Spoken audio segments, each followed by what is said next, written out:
Hi everybody, it's Gail from Gail's Bookish Things. I am doing a little experiment here. I have my Speckled Fawns Rustic Kodiak leather in what was dubbed Coyote Ugly. I don't know if that was an official title or just how you specified to the maker that you wanted it to be very rustic looking. This is a wonderful notebook. It still smells great and I love the design of it so much. I've gotten a little bit away from using such a wide, I guess you could say, large amount of insert type journal, but I'm still very fond of this. As you can see, however, this dark color that it came with, this really deep brown, has weathered away. Now, my new pen friend, Charisse, has told me that that's because this is dyed a different way, and so it loses its color with time. And she suggested trying something, and I think I got the right type of thing, this leather dye. They only had two colors, dark brown and black, at Hobby Lobby, and I'm eager to get started, so I thought I would just try the dark brown and see what happens, because that is, fortunately, the color that this was. It really is neat looking with this patina, but as you can see, it gets quite light on the back, and I just was really drawn to the deeper color. You can see a little bit of it more on the inside, and oh, I just thought we would give this a try. I'm not really wanting to take all this stuff out now, so I'm just gonna pull that. Well, you know what, I may need to.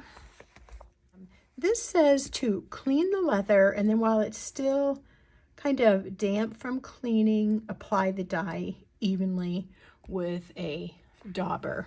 So I will get a damp rag and a dauber, and we'll be back to see what transformation this leather may actually receive.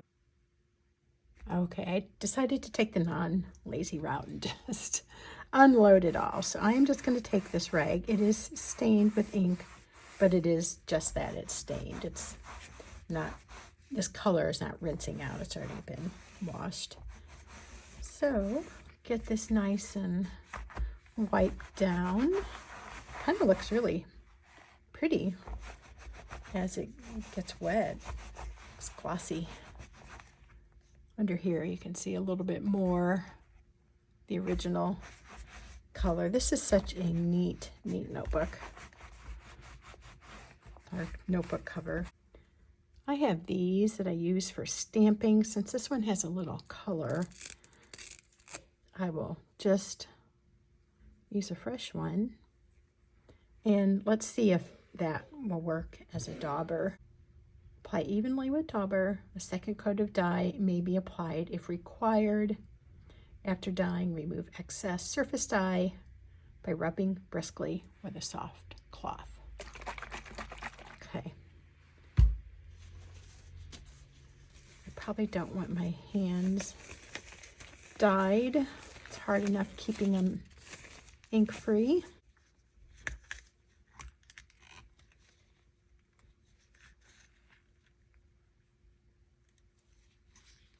Okay, this is interesting. It's very watery.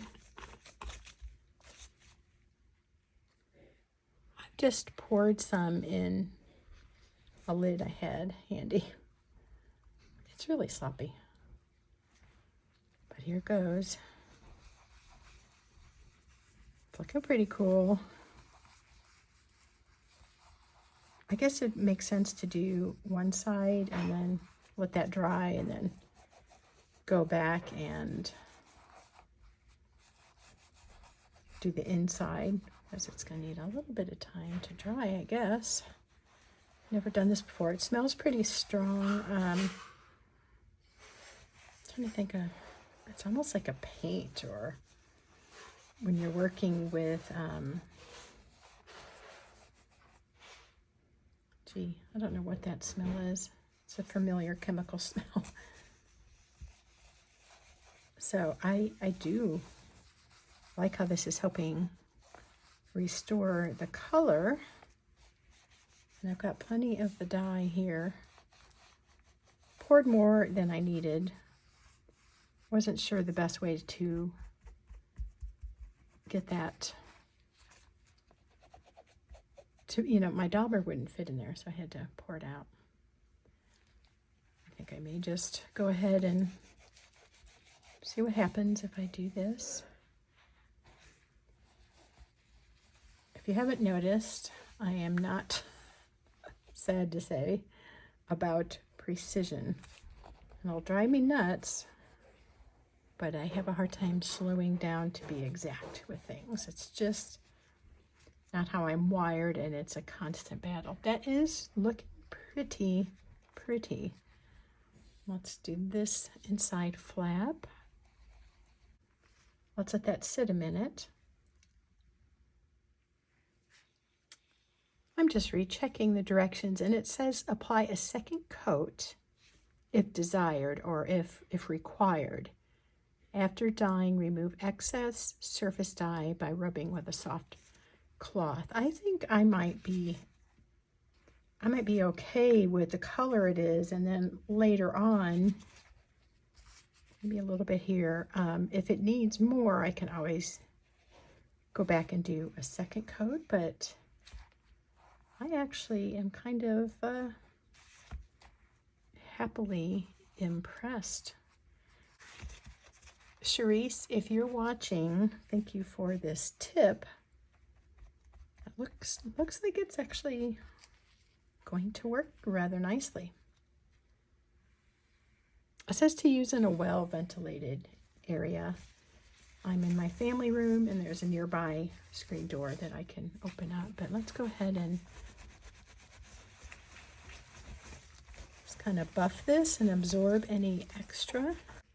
So try not to get the glare on. I can see some lighter areas there coming through, and a little bit here, but it's much improved. I think we'll go back and touch up some of this, see if we can even it out a bit.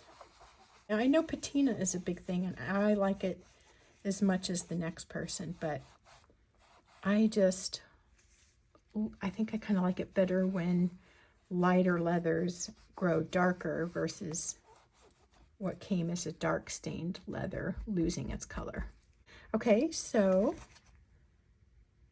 it's looking pretty good, but I guess we better do the buffing as I suggest. Okay, I will come back and show you this once it's had a little bit more time to dry, and we will see how it's worked, what we think of this. Okay, here we are. I'm back, and here's the finished product. I let this sit overnight. The first part of the video was later in the evening, and I just thought I'd leave it alone, let it dry, and then we would take a look at it. And I think it has done really quite well.